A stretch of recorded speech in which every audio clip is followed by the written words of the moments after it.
Hi guys, this is Joy and I'm to share about life here in New Zealand. Gaano nga ba kadali or kahirap makahanap ng work dito sa New Zealand after mo mag-aral, lalo kung level 9. So ang level 9 po ay merong 3 years na post-study work visa.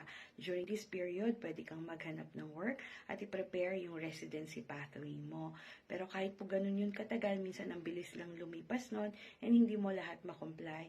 To be honest po, recession ng New Zealand hanggang ngayon, ibig sabihin, challenge pa rin yung paghahanap ng work. Marami po tayong kababayan na naghahanap pa rin at yung iba nare-redundant or nalilay off.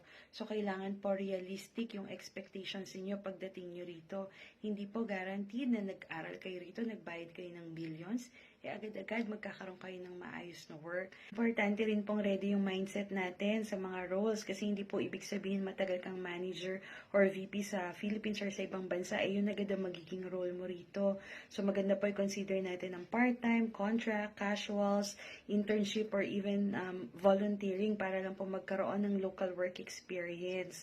So also po, ayusin yung LinkedIn profile ninyo, yung CV and cover letter, wag pong i-take for granted kasi yan lang yung magsasalita on your behalf pag tinitingnan ng employer yung inyong application.